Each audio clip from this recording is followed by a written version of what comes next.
Okay. Hello, everybody. I'm Kelly Sorensen, Executive Director at Ventana Wildlife Society, and I really appreciate y'all being here today.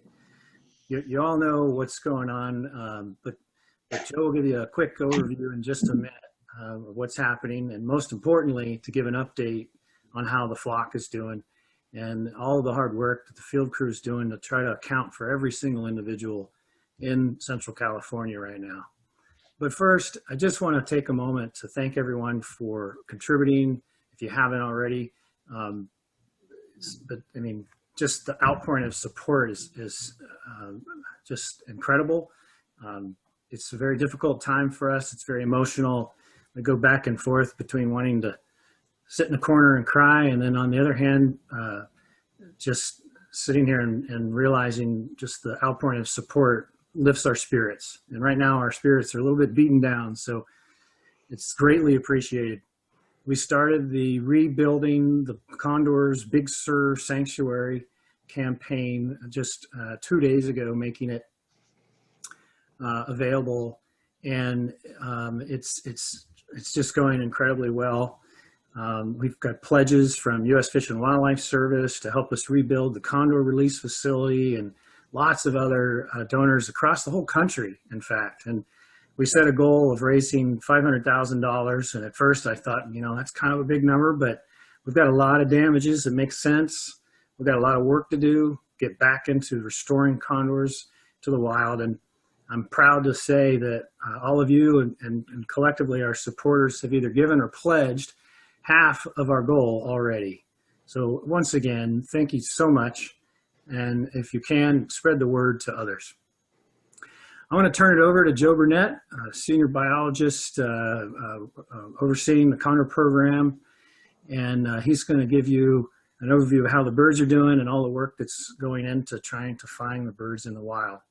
And I want to go ahead and apologize in advance because I have so many donor responses to get to, and I don't want to make people wait, and media responses and everything else. So I think I'm going to go ahead and do that and turn this over to the rest of the team.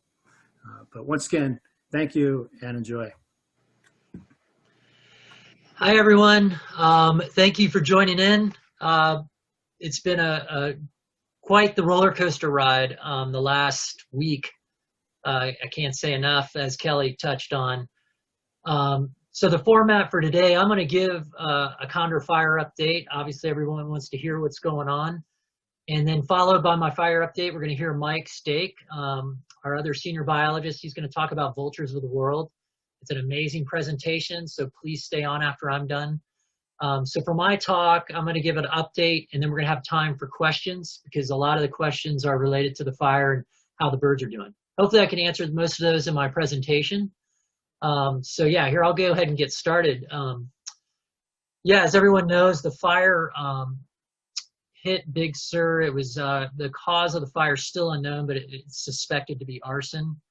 It started about 3 miles south of our release site in Big Sur. That's pretty close as the way the condor flies.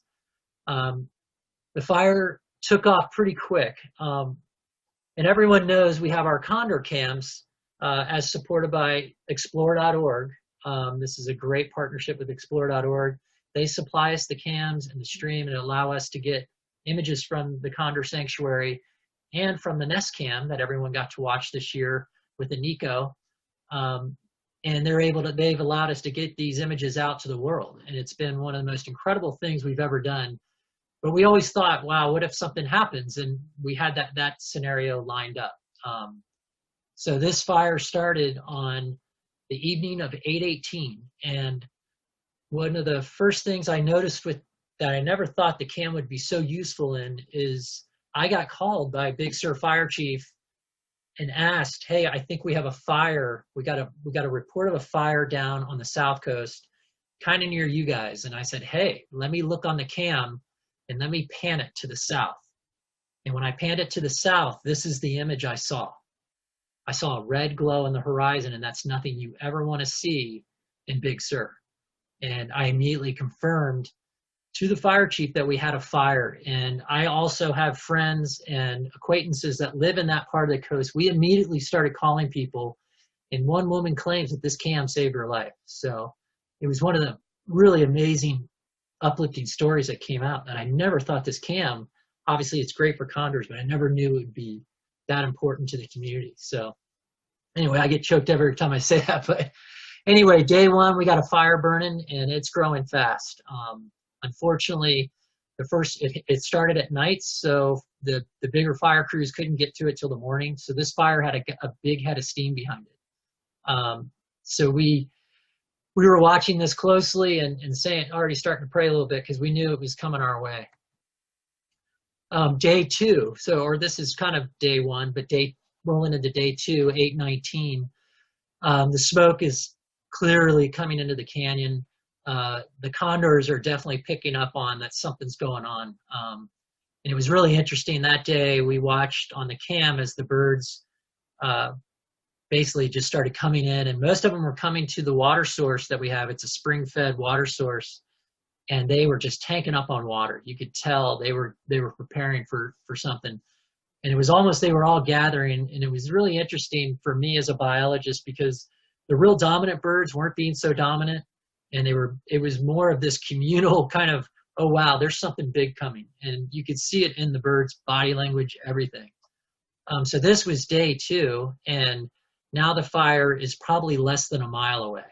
And it's moving quickly. We're getting reports, and our window to get up there on this day to go up and evacuate any equipment or anything, that window quickly disappeared because fire crews closed down the entire area because of the fire behavior and what was coming towards us. And again, this is part of that day, the end of day one. The fire actually day two, the fire actually started coming over the ridge. So it was coming a lot faster than we thought. And again, you can see here the condors are on the slope. And meanwhile, we got this forest fire burning right at the bottom of the canyon. And it was interesting to watch their behavior. They were kind of, in a way, almost territorial, I thought. They were kind of, what's this fire doing in our canyon? Kind of attitude. And they were pretty nonchalant, but I think they were probably covering it up. I think they knew something was coming. So by day three, this is what we were seeing on the cam. This was all live streaming. It was pretty amazing and terrifying at the same time. The fire was down definitely in the canyon, and it was coming our way. And we knew it was either going to hit in the by the afternoon, or what ended up happening hit that night. In this photo, you can see in the foreground, you can see the condor release pen just down there on the slope at the bottom of that grassy area. And remember where that is, because the last image I show is the last image we have of the pen before it burned. The fire behavior was like something I've never seen. The cam captured what the true power of wildfires and what Mother Nature can unleash, and this was no exception. The flames on some of these images we're talking hundreds of feet tall. So it was just something you didn't want to be in the way of. And I think this image captures the power probably more than anything. And I'm always asked, like, how can you build something for a wildfire like that? And I don't know if you can. When you have a wildfire this powerful, I'm sure there's probably something you could build, but this is a testament to the power of this fire. So this is the night of. We're about 9:30 at night. The fire's creeping up on the release pen. You can see it's about to engulf the release pen. It's coming up like a head fire right up the ridge where the release pen is on. Across the canyon from here in the image to the left, about a half mile away, we have our cabin. That's where the crew stays when we're up here doing our work. It's a small kind of hunting style cabin. It's probably about 600 square feet, and that's where we house and stay and cook food, and where we stay for days at a time when we're doing our condor work. There's also a big work shed there, and where we store equipment. We have gravity fed water. We have solar power, a lot of infrastructure there. So as you can imagine, when I saw the flames here, I knew what was happening over at cabin probably wasn't good either. Again, the Condor Cam proved to be a really valuable resource to the firefighters, which we were really thankful. It was a dire situation, but it was nice to know there were some silver linings. It helped the community in timing some of these evacuations. It let us get head counts on the birds. We had birds coming into view right up on the day, right before it burned. That day we had, I think, I had 27 birds show up. So we were able to get head counts, which is really important as a biologist. We wanted to know who was there, who we knew was alive before this fire hit. And that was so the cams, I can't say it enough for the explore.org relationship, that the cams were just really incredibly important to us understanding where the fire was and how the birds were doing. Eniko, we also had the cam going with Eniko. And this cam, so back to the release slope cam went out at around 10:30, 10:32, I believe. The fire finally reached the cam, and the cam lost connection. So we know at that time the cam probably burned. And meanwhile, the fire was still approaching our second camera down the canyon at this nest where Eniko resides, and everyone's been watching Eniko. So the fire came in a little later, which was good. We knew it was burning a little slower, probably not as hot as up top, which is, any advantage we can get, we'll take. And we knew he was in a redwood, he or she. We don't know Eniko's gender. And our past experience, in 2008, we had 3 nests burned over. All 3 chicks survived, amazingly. And one of which was in a large redwood, and the entire redwood burned. The base of it burned, and the chick was totally fine. The chick was above the flames, inside the protection of that cavity, way up high. Not to say that the flames couldn't have, in a lower nest like this one, it couldn't reach the chick. So we're remaining optimistic, but we're also being realistic. We know the redwoods can offer protection, but sometimes in some fire situations it can, if the combination is right. So right now we're waiting for the fire to calm down. This area is still smoldering and burning. There's a lot of dangers in this canyon still. We are going to get up there as soon as humanly possible when it's safe to do so, and we're looking for direction from the firefighters and the incident command before we go in there. So it might be a week or 2 before we find out about Eniko. And we also had not only Eniko in the path of this fire, we had 3 other nests, all in redwoods. So we're hoping at least, that we hope all 4 make it. We know redwoods can protect these birds, so we're trying to remain as optimistic as possible, but we know there is a chance that some of these birds may not have made it, some of these chicks. So we'll keep you, as soon as we know, we will we will share that immediately. And it might be good news, it might be bad news, but either way, we will eventually find out. And our hope is really that if not all, at least a few of these chicks made it. And one of the other signs, so the pairs that raise these chicks are the first ones we go look for. We know we can't get to the nest. We're like, okay, let's go try to track down the parents and some of these birds we haven't seen since the fire started. So for this nest, for example, we have found mom, Redwood Queen. We know she's alive. We know she survived that first onslaught of the fire, but we have not detected dad. So we are in the process of sending up aerial plane survey. We have contacts with folks that can take an airplane up and fly over these areas from very high over the danger zone and try to detect signals for birds that might be hiding in different places. So that's a flight that's potentially going to happen tomorrow, and we're very excited about that flight. We're hoping we can find, we currently have 10 missing birds, including Kingpin. There's also 1 male missing from another pair that's raising a chick that we're hoping we find. So yeah, outside of the 10 missing free-flying birds, we also have the 4 chicks that are unaccounted for right now. So those are the 14 unknowns, if you will. So we're spending our time around the clock looking for the birds. I was able to get up the ridge. This is right after they burned through our canyon. I couldn't get down into our canyon. It was too dangerous. But I was escorted by the local fire crew, and I was able to at least confirm that our facilities did get destroyed. The I saw the pen, the remains of what was left of the release pen. I confirmed that our base camp was indeed burned to the ground. And this canyon, this upper part of the canyon experienced really extreme fire behavior. You can see these photos, just folks that have been through wildfire. This is definitely this thing burned pretty hot. And we are just around the clock out there radio tracking.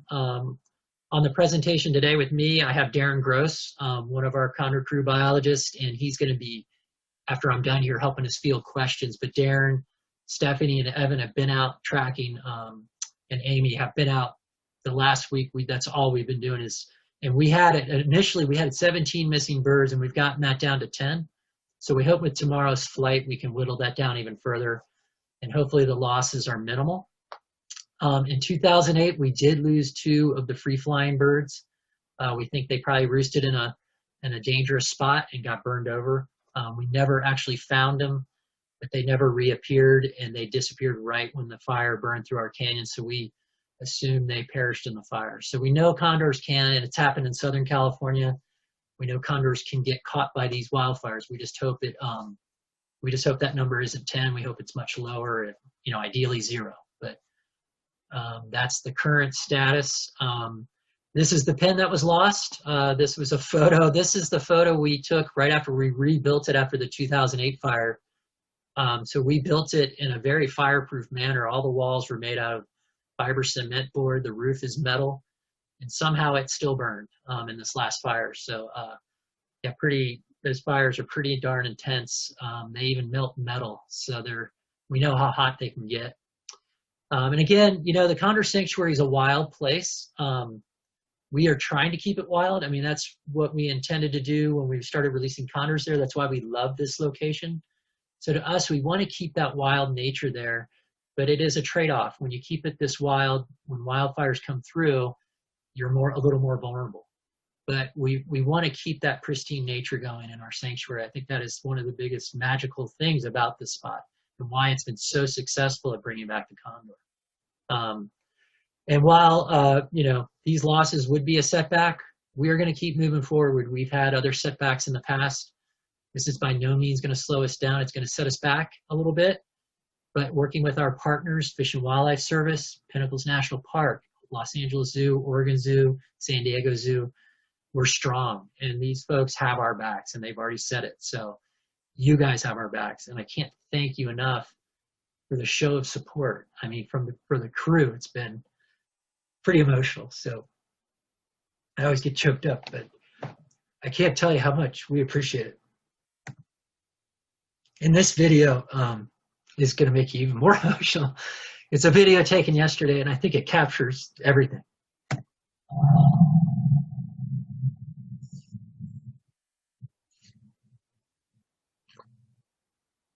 So this is Condor 470 flying, and he flies over right when this fire truck is passing. It's almost like he's ushering the fire truck to the fire, and you can see the fire in the background. And Stephanie on our crew caught this, and we thought it was just perfect. It was the condors almost supporting the fire effort. So it was a real cool moment. And of course, everyone's heard we're raising money to rebuild.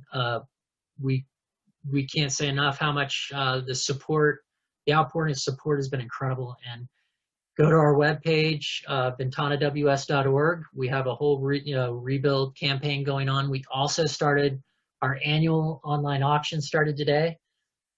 So we're really excited about that. You can get on there and register for that. Awesome stuff to auction off, and all of this again not only supports Ventana Wildlife Society, but it supports our continued work to recovering condors. So I'm going to quit talking so much, and I just real quick, the current status of the fire. It's 21,000 acres, and this is called the Dolan fire. If you're looking it up on the internet, it did start on August 18th. Again, the cause is suspect arson, but it's not confirmed yet. It's actively burning now to the east. It's past us and moving north towards Partington Ridge, and it's burning to the south towards Lucia.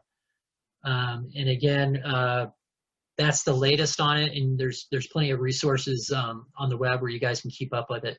And in terms of updates on the birds, I will do my best to keep our website updated, our Facebook, all our social media, Facebook, Twitter, Instagram, whatever one you guys like. That we'll keep them all updated, and then of course on the website. But we will, any new information we get, you guys will be the first to know.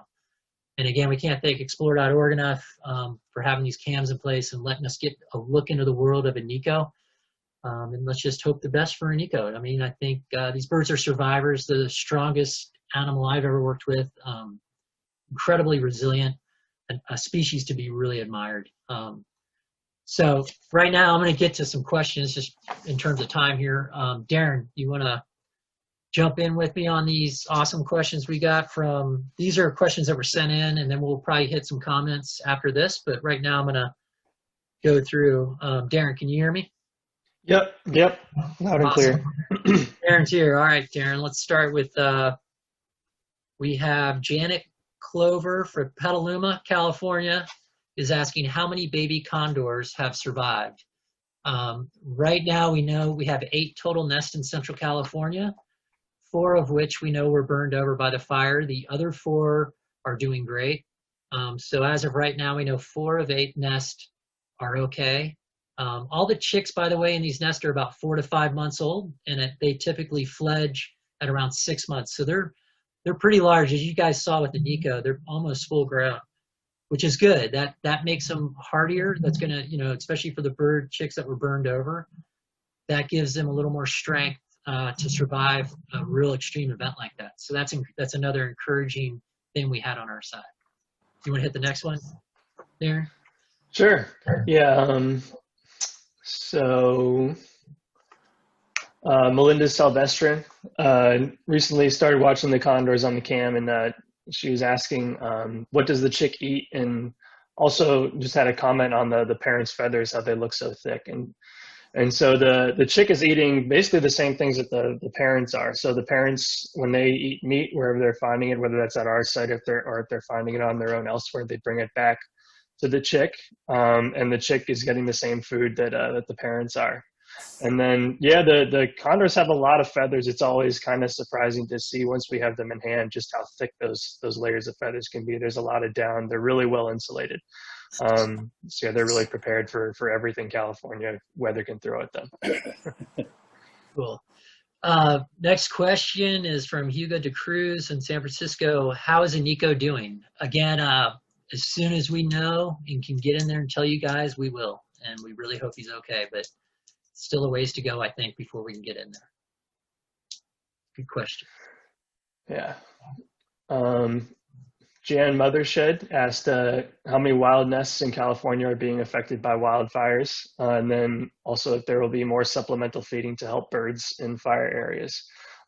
So yeah, as Joe said, we've had 4 nests that have been affected by the Dolan fire here.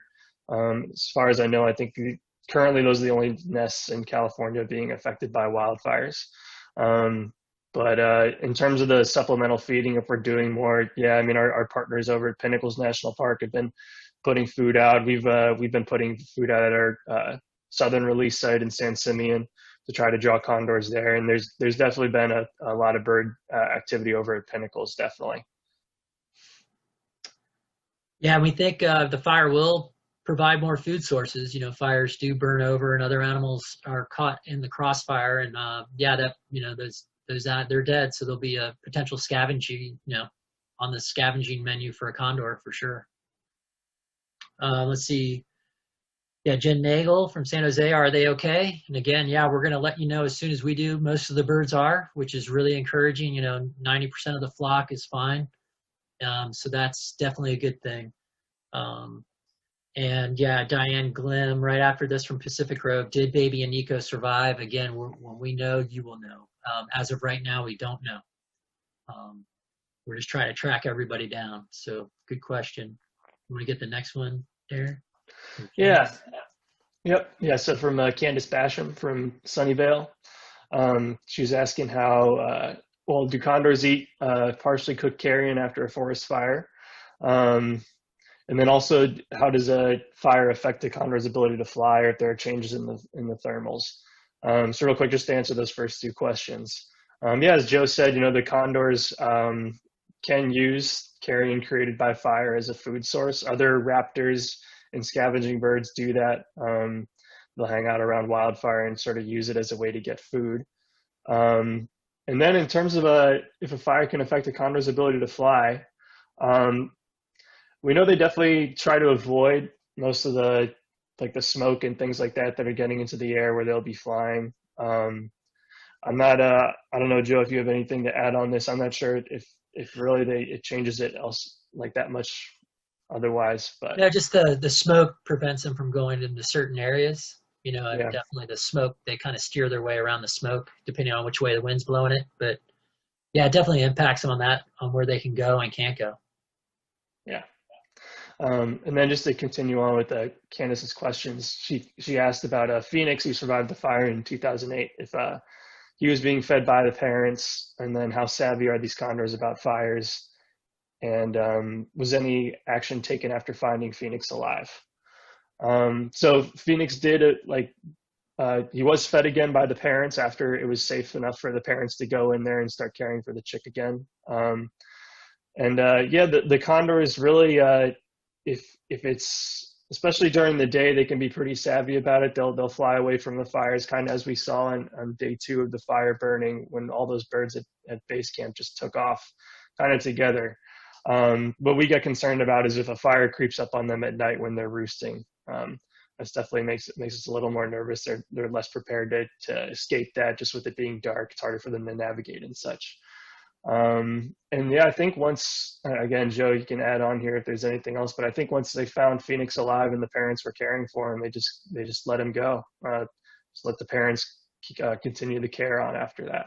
Yeah, we did throw a radio transmitter on them. It was very early when the birds first started nesting. We were really curious to see how, obviously, if the chick was going to survive after going through this huge stress of a fire. And he, Phoenix did. He's one of our strongest in the flock. He did make it through this fire. We have seen him since. He's now nesting on his own and raising his own chicks in the wild. So really another tough, really resilient bird right there. Let's get to the next one. We got Sheila Spiewak, Los Angeles. Can you determine where the flock is at this time? And how are you going to address the possible loss of birds? That's what we're doing right now. We have some GPS transmitters fitted on some birds, but not all the birds. And those are really helpful. They're really precise. They give us an idea where birds are. We also use radio transmitters to help detect, and then just visually, we go out with scopes and binoculars and spot them. And luckily they have the tags, which we can identify each individual. In terms of the loss, if we do end up having a loss, a bigger loss than we expect, this potential for 14 birds, fortunately, the program is at a place where we can rebound from this. The captive breeding programs are super strong. The world population of condors is now over 500 birds. There's over almost 200 birds in captivity that are helping produce the birds we release. So while it would be I'd said before, it'd be a temporary setback, but we would be able to rebound from it. Fortunately, we are at a place. If this had been early in the release program, at the early days of back in the late 90s, this would have been a much bigger deal. But that's how far we've come in their recovery, that, it's, while it would be a setback, I think we can definitely overcome it. Yeah. Michelle Machona from Oakland is asking if there's any news on Eniko, and we'll let you know as soon as we find something out. We're hoping to be able to check on the status of that nest soon. Yeah, we got Leslie Meadows. Have you been able to use drones to check on? This is actually an inquiry we get a lot. We actually asked the Forest Service, who's managing the Dolan fire, and there's a big restriction on using drones in fire areas because you have a lot of plane traffic and helicopters coming through dropping retardant, and drones could potentially collide with them and cause, God forbid if it took down a helicopter. But yeah, it's a no-fly zone for drones, unfortunately. But maybe down the road we can, when things calm down and the fire is moved out and that area that's burned calm down and not so active with fire traffic, we might have a window to go in. But yeah, until they deem it safe to do so, that's not an option. Yeah. Nancy Christensen from Hayward asked if there are any other matching donations coming up and if it's best to donate through the website. Yeah, I mean, I think all the matching donations have are in the description on our website and in some of the press releases that have been coming out.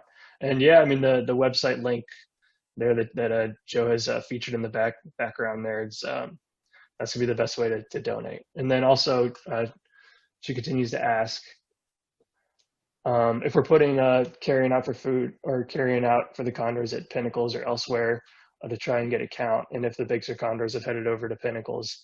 And yeah, I mean, the Pinnacles National Park crew have definitely been putting food out, and yeah, we've definitely noticed a lot of birds hanging out over that way the past few days. Yeah, it's been a huge help, and that's what we suspected. You know, the fire might push some birds out because we have a strong flock over at Pinnacles, and the two flocks mesh. They're basically one flock, so they, a lot of times, even when the weather gets bad on the coast, the birds will move inland. So this is pretty typical. So they have actually, they accounted for quite a few birds we thought were missing, ended up popping up over there. And we were hoping that for these other birds that are missing right now, that they are just somewhere around Pinnacles where they haven't been detected yet. And that would make a lot of sense to us, that they kind of got out of Dodge until things calmed down and then came back. Let's see, Gina Jacobs. What can we do to help Condors in addition to donating money? That's a great question. Yeah, I mean, there's lots of ways to help. We have year-round kind of different activities. The biggest one is, you know, come and help in cleaning up on the Big Sur coast to reduce microtrash.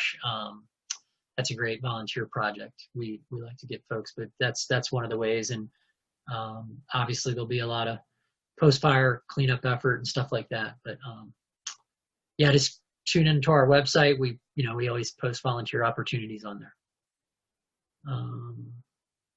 Species.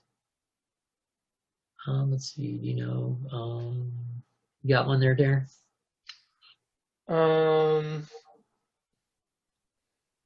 Yeah. Sorry. Yeah, so from Serenia Torres out of Los Angeles. She was just asking if the condors and vultures in the sanctuary are okay or if they were evacuated. Luckily, you know, we didn't have any birds in the pens or anything at the sanctuary. And as far as we could tell from the camera footage we were able to get, a lot of the birds that were hanging out there took off a bit before the fire actually reached. So yeah, we're hopeful. And yeah, as Joe said, we're just working through trying to keep track of everyone and getting a head count. Yeah, and as we look through these questions, there's a lot of questions from people about Eniko and just the status of the birds. And we really appreciate everyone's concern. And we definitely have heard you on these questions. We're going to try and pull out some different questions from those. I feel like we've kind of answered those pretty good. Let's see, we got one here. What new features or capabilities do the new wing transmitters have compared to the older model? Well, that's pretty cool. Actually, this is Darren's specialty. He's been doing some research on GPS tags. So I mean, GPS have gone through their own evolution a little bit. Yeah. So some of the work I'm doing, I'm looking at a GPS data, actually from Condors, looking at their activity around wildfire. So that's the GPS technology is really taken off. I mean, we can get hits from Condors like every few minutes, if not every like 30-second periods. So that's really been helpful for me and for a lot of other researchers and folks working on condor conservation. I'm seeing a few questions here. They're kind of I'm going to try to generalize them together, but they're basically asking about the impact of smoke on condors. And that's probably one of the biggest impacts, as I think we've been told by veterinarians that the smoke will actually hurt condors before the fire does. They're obviously their air sacs, their respiratory system is different than ours. It's incredibly sensitive to smoke. And so, yeah, I think the condors that get overwhelmed by smoke, we've definitely seen it out in the field. We have a couple condors right now that appear to be almost sick, like smoke sick, just like humans get when you get overwhelmed by smoke. And they go find a non-smoky place to kind of hang out and recover. So yeah, the condors are very sensitive to smoke, just like we are, probably more so. So I think they try to avoid it. And for us, the worst case is what Darren pointed on, is they get burnt. They have a fire approach while they're roosting at night, up in a big tree, sleeping for the night, and they have a fire burn under them. That could be a situation where even the smartest most experienced condor would find itself in a pickle and have a hard time getting out of there. And again, it would probably get overwhelmed by smoke first before it would even burn. So that's what I've been told. Let's see what else we got. Yeah, and can you track Eniko's parents' locations to the nest right now? Yeah, we're trying our best. Again, our access is limited.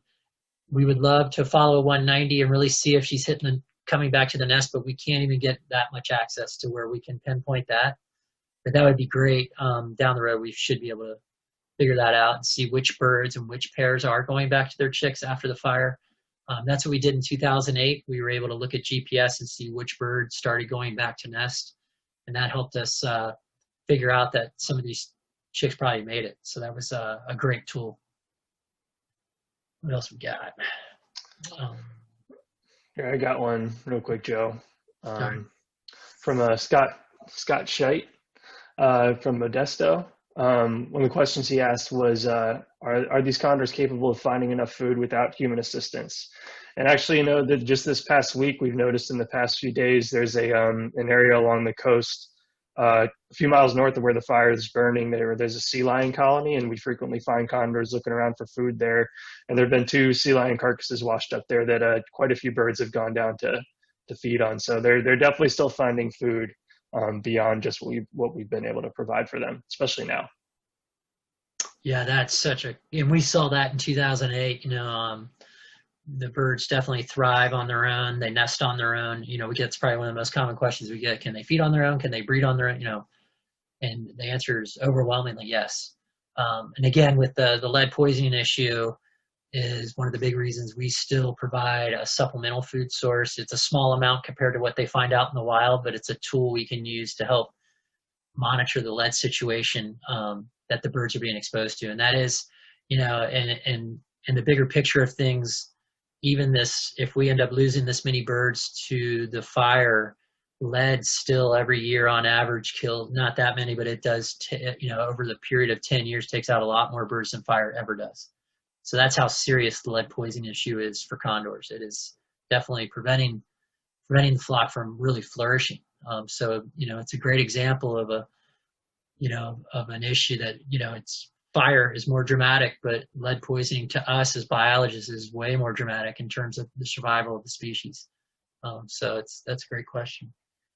A lot of the other questions, I think we've already hit. The camera, the cameras we think are pretty much burnt, and, as soon as we can get them going again, we will. But again, the priority right now is finding these missing birds. And, we can rebuild pens, we can rebuild our sanctuary, but, replacing birds is really hard, especially some of these really old, experienced birds. They carry so much knowledge. They carry so much of the weight of the flock, and, they're hard birds to replace. But that's our biggest priority right now as a crew. And this might one be good. From Ellen Sass from Illinois. From the standpoint of the entire ecosystem, is this burn preventing future large infernos in the forest where condors live? Do you know how much longer it will take to locate the missing condors? Yeah, we hit on that. We know fire's important to this area. Obviously the cavities condors are nesting in redwoods were created by fire. So it's kind of a symbiotic relationship they have with fire, and redwoods and condors have this kind of evolving relationship. And sometimes that same thing that helps you might set you back. So it's, so the nest Eniko is in, I think everybody saw on the cam, the walls of that nest had been burned by a previous fire. That tree itself, you know, is probably close to 1,000 years old, and I can't tell you how many fires that thing has survived. So redwoods are built for it. They, you know, they depend on fire, and for their own life history, they need fire. So it's part of the system. It's part of the natural cycle. Again, a regular occurrence of fires, like really high occurrence of fires repeatedly, that's not good. Obviously, that's not a natural pattern. So that's where we're at right now. We've had 2 fires pretty back to back, and I think that's been the hardest part about this fire. Any other questions?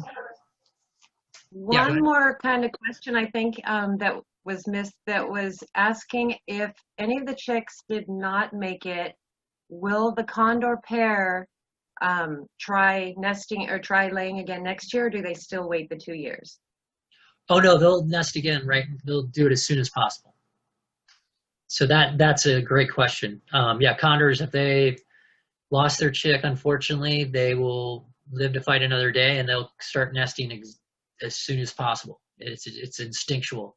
And you know, not only fires, we've had chicks lost to other reasons, and the pairs, you know, they reset the button and start over. And you know, that's why for us, we're really focused on these adults, these pairs that have been breeding so long and are so important to the flock. Obviously, they're high on our priority list to find, but you know, all these birds are really high on our list. We're just doing our best to find them. And again, we have constraints right now that, you know, as the fire calms down and moves on, we'll be able to get a little more access, but we're pulling every straw out of the hat we can think of to find these birds. So we got an airplane going up tomorrow. That's going to be exciting to see what they find, and we'll let everybody know over the weekend what the results of that flight were. And again, we're hoping he gets up. The weather conditions, you know, with the fire are really all over the place, so there is a chance the flight could get delayed. So we're just really crossing our fingers. I think that's going to be a really important to what we know about what happened to these birds. Yeah, I think we're at the end of our questions here. Okay, Kathy, do we want to hit any comments, or should we get on to Mike's talk? Maybe let's move. Any word on Pascal? I noticed there's a lot of question if we've found if Pascal is one of the missing, or if it's one that we. No, Pascal is accounted for. The missing birds are 167, 209, 375, 678, 892. One of our chicks we tagged that fledged last year that we recently tagged. And then there's a bird from Pinnacles, 448. And then another wild chick from Pinnacles that we recently tagged. And again, we're waiting for genetics actually to figure out who's who on those birds we just tagged. And I might have missed one in there, but those are the ones and again, 167 is high on our radar, 448. He's the other one that's nesting in a redwood that burned over. So those 2 males haven't been seen, and 209 is actually a real high-ranking male that we hope turns up, and 375 is also a really strong breeding female. She's nested for years over in the Pinnacles area, so we're really crossing our fingers we can find these all these birds. Okay, without further ado, I'm going to introduce Mr. Mike Stake. He's got an awesome talk about vultures of the world that is going to be really great. And I'm going to go ahead and I'm going to stop sharing and let Mike take over here. There he goes. Welcome, Mike. Thank you. Let me see if I can start the presentation here.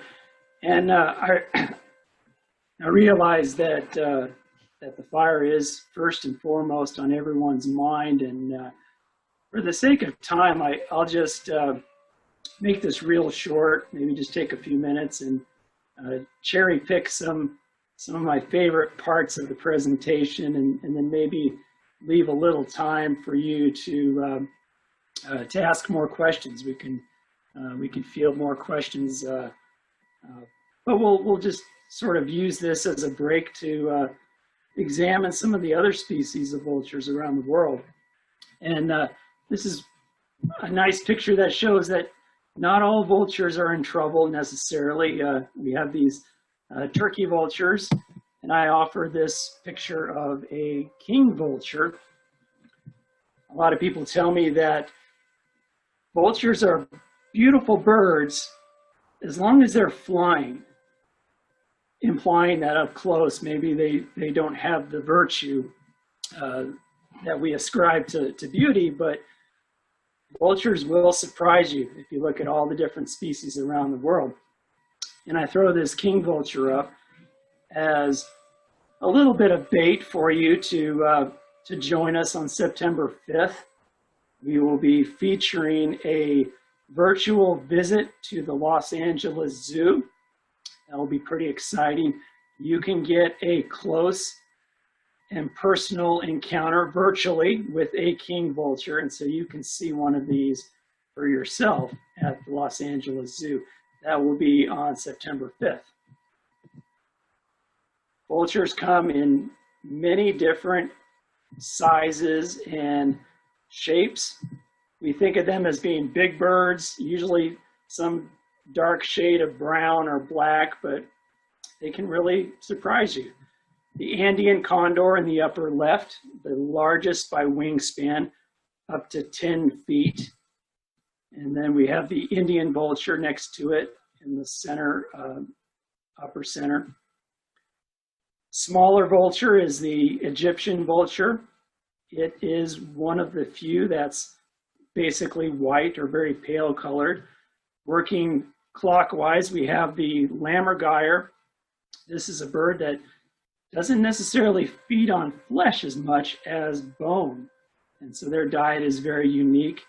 And they're named also bearded vulture for the black tufts of feather near their beak. Next to it is the palm nut vulture.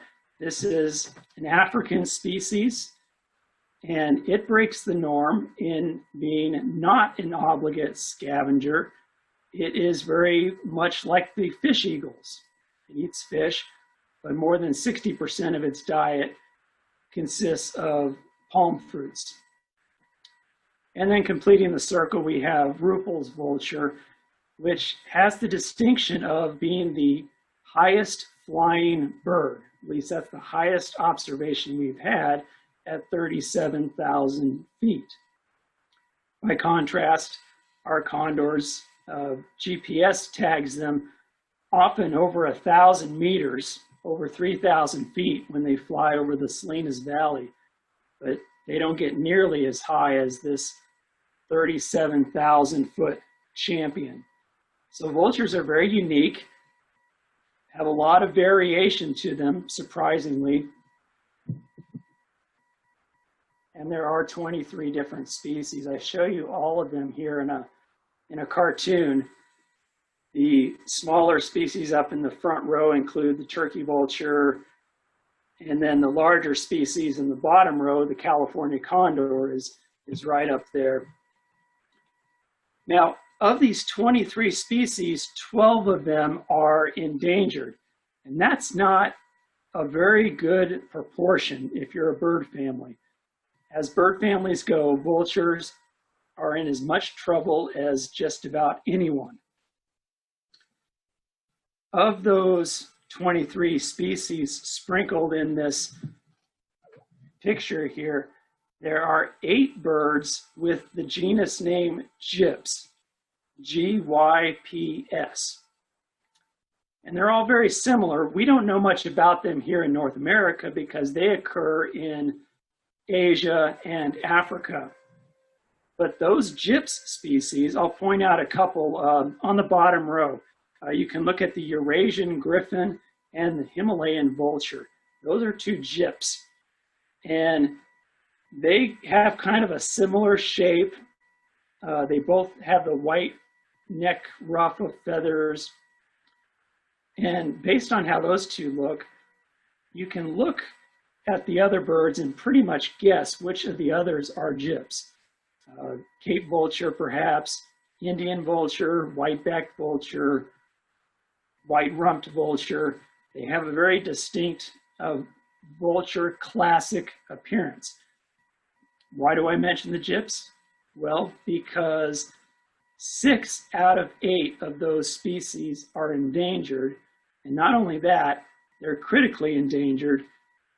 Just like the condor, they're in danger of being wiped out completely. Condor is in recovery, but these other species, some of them are in pretty dire straits.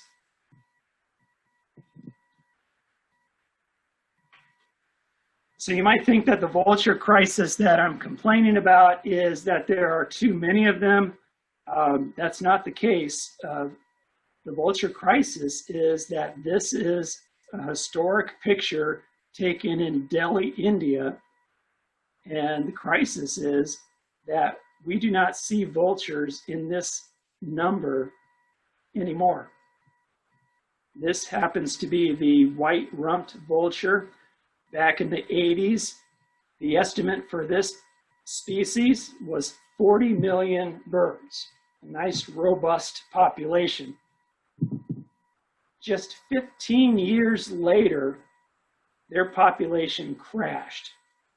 And when I say crashed, I mean it nearly wiped out completely. Current population estimates are a couple of thousand birds. So they've dropped more than 99.9% in a span of 15 years. Startling. This species has the highest decline in such a short amount of time as any other bird that we know of, more so than any other bird recorded, more so than the passenger pigeon, which went extinct in 1914. And so this decline occurred between the years 1992 and 2006. And this is what we're left with, very few birds in Asia. I'm going to skip this section on birds in India. I was going to go into more in depth about the other species that are affected and my search for them last year. We'll save that for another time in the interest of time, but I'll just hit on what's killing vultures. And I organize this into just 3 broad categories because around the world, it's really just depending on what they're eating. And so the poison might be different depending on the species and location, but the concept will be the same. The first being unintentional poisoning.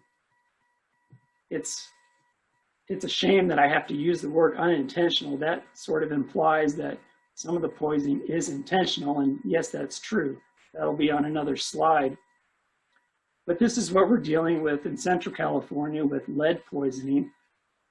Condors are at risk of ingesting lead in the carcasses that they eat. And if we go back to India, the poison is not lead, it's a veterinary drug called diclofenac. This is an anti-inflammatory. It's a miracle drug given to livestock in India and other countries around the world, really.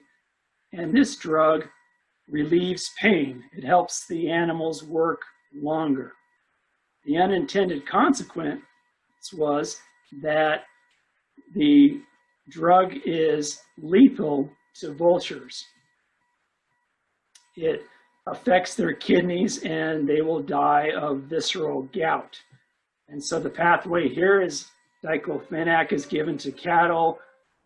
The cattle eventually die. Vultures ingest the diclofenac accidentally as part of their meal, and the vultures become casualties. And that's what's responsible for these 90+% declines in the vulture population. The consequence of that is we're seeing that other scavengers are taking the vulture's place. And these scavengers may not be so good. In fact, India has recently suffered from a rabies epidemic. Around the period of time where vultures were in decline, they were seeing 3 times the feral dog bite rate. And so vultures are likely, their absence is likely causing some unfavorable human health consequences. So it's a problem that needs to be dealt with. What can be done here? Well, to make the long story short, they've developed a new drug which works much like diclofenac, but it does not have the poison, the toxicity to vultures. And so it is a safe drug. It's called meloxicam. And slowly but surely, the diclofenac is being replaced by the meloxicam. The governments of the countries in Asia where these birds are have agreed to ban diclofenac. And then there's also intentional poisoning. This is a case where poachers will purposely poison a carcass of the animal that they've taken. It might be an elephant for the tusk, or it might be an elephant just to keep the elephants away from their harvest. Regardless, they're trying to evade the authorities, but the authorities are using vultures to detect the kill. And so the poachers are trying to stay one step ahead. They poison the carcass to kill the vultures and evade the authorities. And that's a particular problem right now in Africa, where we see some mass vulture mortality of hundreds and hundreds of critically endangered species, like the white-backed vulture here, being just decimated. The answer here is not as simple.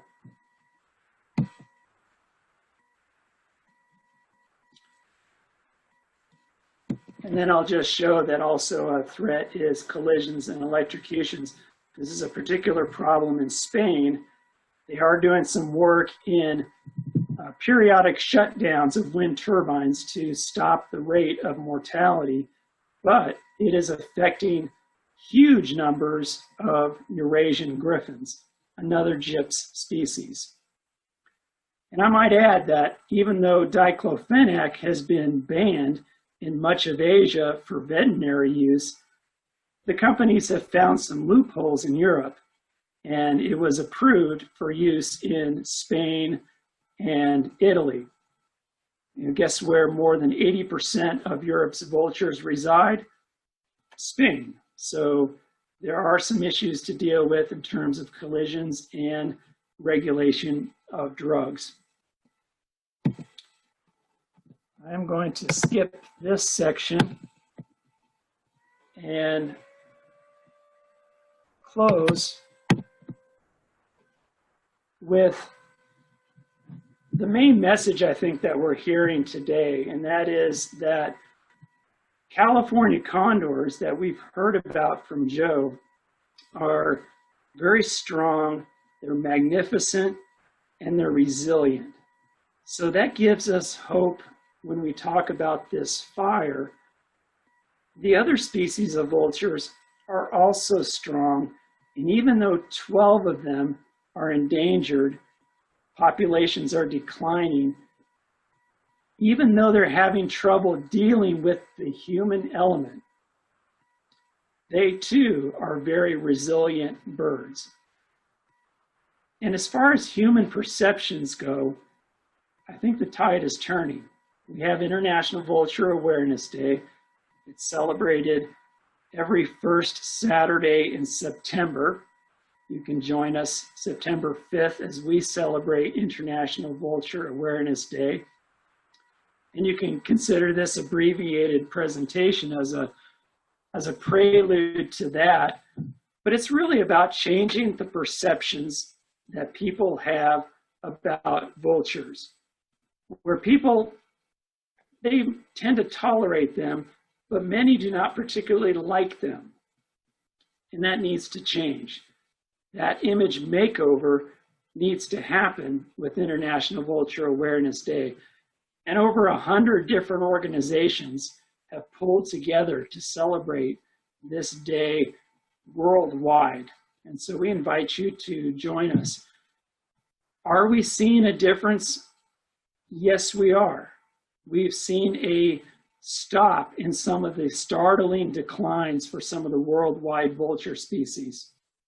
We have yet to see if those populations are going to rebound, but at least we've stopped some of the mortality rate that we've been seeing over the last 20 years. There's also hope in the way humans respond to the vulture situation. We've seen it with the German company that produced meloxicam. That's the good drug.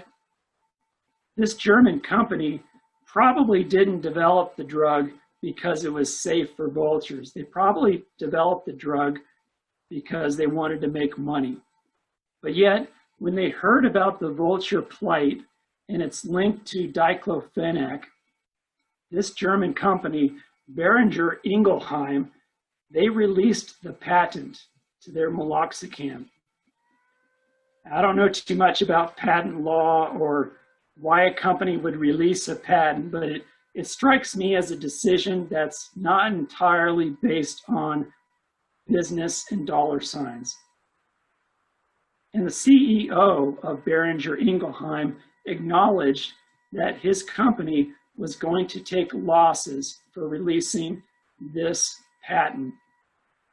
But he said it was more important for his company to do the right thing.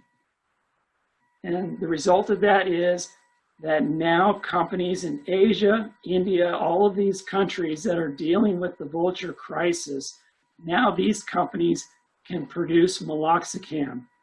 And now I've seen that teachers are handing it out to the kids as they leave classes in India. The kids are giving it to their parents. They're able to produce it, and there's more access to this good drug. And so now that provides some hope for the vultures. But just the fact that a company would do this at the expense of their profits is a signal that there's a lot of human virtue out there that can save the vultures that are in trouble. And Ventana Wildlife Society has seen that in the past week and a half. We're inspired by your sacrifice. The viewers of explore.org, many of you are here with us. Those of you who write in the comments how much you love Eniko and how much you are in love with condors. Can you imagine such emotion, such kindness and love for vultures? We're seeing a new age where people are not only appreciating the cleanup crew, the vulture specialty of controlling diseases. We're not only appreciating that, but we're appreciating vultures just for being creatures that live among us. And so that's very encouraging to see people do the right thing for no other reason than it is the right thing. So we thank you for your support. We thank you for your donations. They're going to make a huge difference for condors. And we like to open our eyes to the other vulture species around the world that also need help. So I invite you. The auction has started just this morning. I invite you to go online and to start your bidding and to support California condors during this difficult time. Thanks for being here. If you have any more questions, I think Joe and Darren would be willing to stick around a little bit longer and field those questions. We want you to have answers, and thanks very much. Awesome, Mike. Yeah, and Mike, you stick around too. I think they're going to have vulture questions as well. I was looking at the comments chat. We definitely had quite a few questions in there we didn't get to. you can help me out there. Sure. Let's see. Yeah, I'm starting up to the top. Oh, this is a good one. How long can the chicks go without food if they are still alive? We actually were discussing this as a crew, and I touched on it earlier. The fact that these chicks are, in the 4 to 5 month range is a big advantage. So they got a little more meat on their bones. We worry obviously about dehydration more than anything. So the sooner the parents can get back, the better. But pretty confident most of these chicks, it wouldn't be ideal, but they could go probably 2 weeks without a feeding from mom and dad. It would be pushing it. But, again, condors are designed pretty well to go big stints between feedings. Again, it wouldn't be ideal, but we feel pretty confident they could stand up to 2 weeks. And if these chicks haven't been fed yet, they're on probably about day 7 or 8 right now. So they're probably in that stage where they're pretty darn hungry. And again, mom and dad's instincts, the drive to get back to their chicks we've seen it in the wild. It is amazing. Just like with other raptors, you see that across all the animal kingdom is that need to get back to their young is incredible. So they're not going to give up until hope is lost. So they're, and again, if they get back and their chick hasn't made it, they will start again next nest season. Yeah, I got one here from Bill Eckert. Does GPS data for the parents give any clue to the survival of the chick in the nest?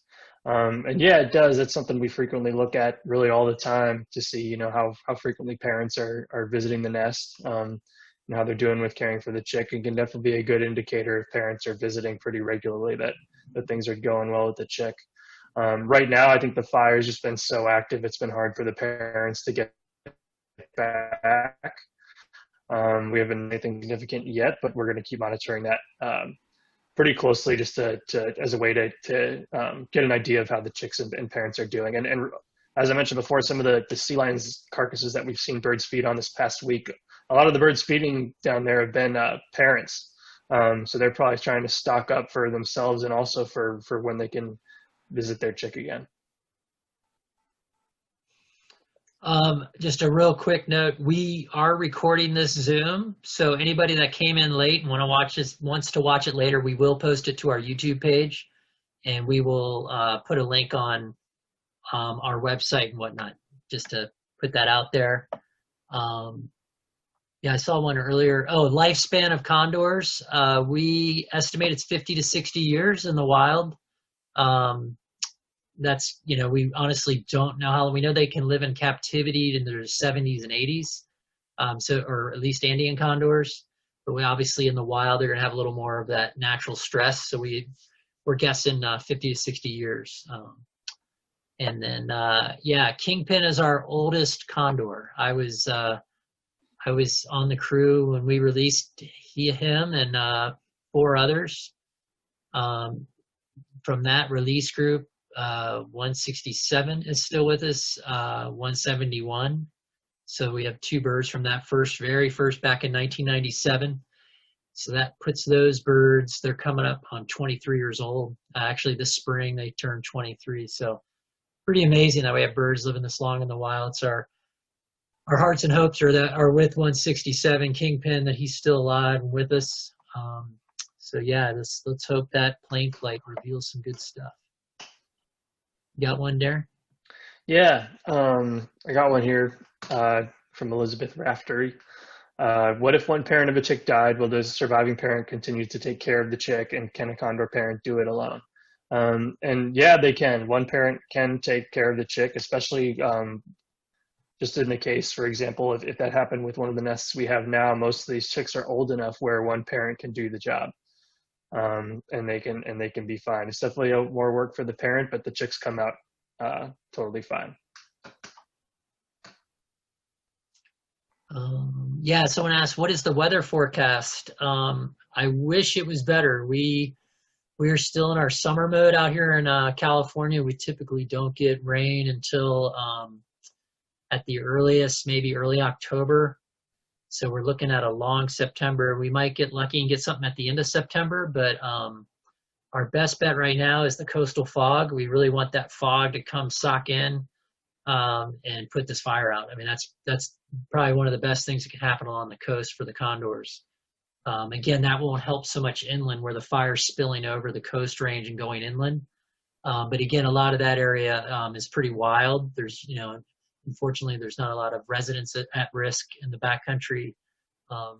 So the threat to humans is low. But again, that's right now the fog comes in. It's pretty drizzly, pretty wet.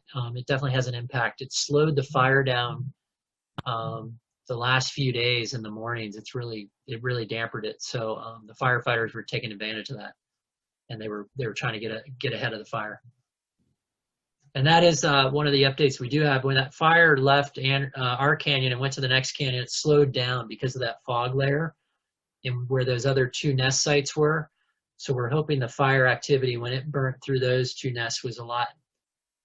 We're hoping it was a little not as hot, not as erratic. So that's definitely a little silver lining. We might have gotten lucky there.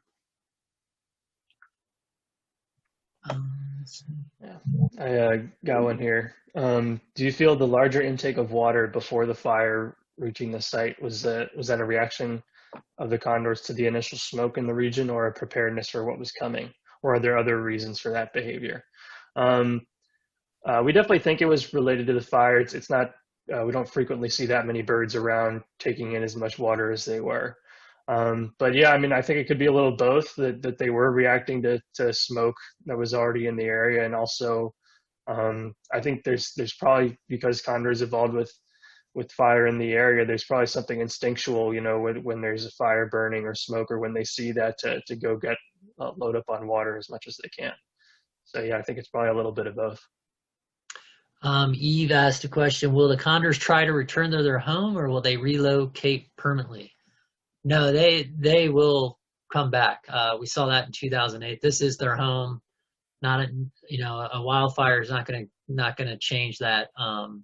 It's definitely going to be a temporary inconvenience. But the condors call this place home, and they are pretty territorial about it. I think they were kind of not happy to see that fire coming. Personally, I think they were wanting that fire to go away because it was definitely raining on their parade. So yeah, when that was that was the feeling I got that day when, before the fire hit, when all the birds are gathering, tanking up on water and hanging out watching. You can literally see them watching the fire.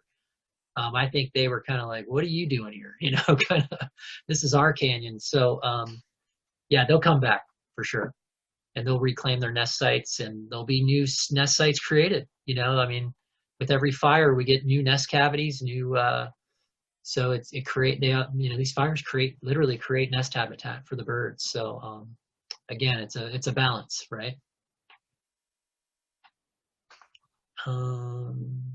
You have any? There's one. We've got some new ones coming in. Oh, what is the effect of fire retardant on condors?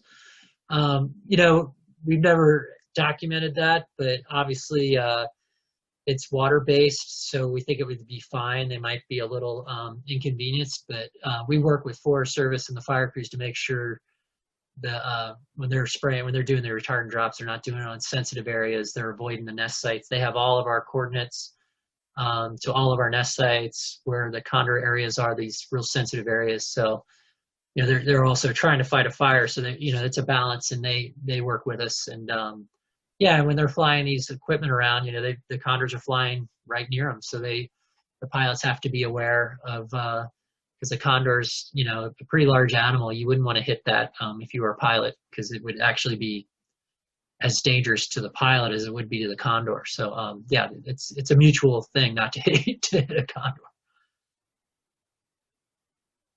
Yeah, go ahead, Darren. Let's see, does Darren have one? Let's see. We got. Yeah, I think Darren's on freeze, but he's on the infamous Zoom freeze. Yeah, but one of the questions that I just saw pop up was about when we're able to put in the Nest Cam again. What will be the process for deciding when and where to be able to do that? Yeah, that's a good one. It's pretty opportunistic. Not every condor nest site is accessible, depending on where it is. There's safety issues of getting into nest, and yeah, you know, we'll be looking. Ideally, we go right back to the Eniko's nest, you know, to Kingpin and Redwood Queen's nest site. That's the hope. We'll start there, and if we can't, then we'll find another one. And of course, we'll always have the sanctuary cam. That's going to probably be the first one we get back. And just so everyone knows, I mean, the sanctuary cam is very important, has become such a great tool for the biologist and for our management of the birds. That's why we love it, because it also brings you into the condor world, but it is also very much helping us see when these birds come in and out of the site. We can, you know, with the cam, we can zoom in and really see how healthy the bird is. It really gives us a window into the condor world as a biologist that we've never had before, especially in this world of lead poisoning and like what Mike's talk touched on. When these birds get sick, the cams have been huge in us assessing the health of a bird just by looking at it. You know, I'd like, for someone like me who's been looking at them over 20 years, I can really see these subtle changes when a bird is acting off. So the camera has been incredible, and I can't thank Explore.org enough, and all the folks that watch on Explore.org got an awesome following. Eniko is a rock star. That guy, he has a loyal following, no doubt. And I can't tell you how much I appreciate all the awesome comments on the YouTube stream and on the Explore.org. Really great, passionate people watching these cams, and I'm just thankful we can bring you into our world and kind of let you see what we see. But a lot of this stuff you guys are seeing for the first time with us. I mean, we've never seen, especially this nest stuff with Eniko. I mean, I have to tell you that's the first time I've ever seen anything like that. So it's a treat for all. And I think these cams, while we have these issues, like, you know, we have these events come up like fire, you know, I think it's dramatic and it's scary, but it's part of life in the wild. You know, like Darren touched on earlier, condors have been dealing with wildfire for a long time. And, you know, it just brings us into their world. And we have to remember condors will keep going. You know, they're survivors. And we just have to keep supporting them. And yeah, we will have our setbacks. But yeah, just keep your fingers crossed. We're going to do our darndest to find these guys. And we'll keep you fully updated as much as we can. So thank you for everyone for tuning in tonight. And you know, you have our email, you know, you can contact us on our website, follow up with us if you have more questions. And please check into our fundraisers. We have the Rebuild campaign going. We have the online auction that's happening. That's really exciting. So please come participate and support the cause. And thank you again. Bye, everybody. Thank you, folks. Bye. Bye. Thank you, everyone. Thanks.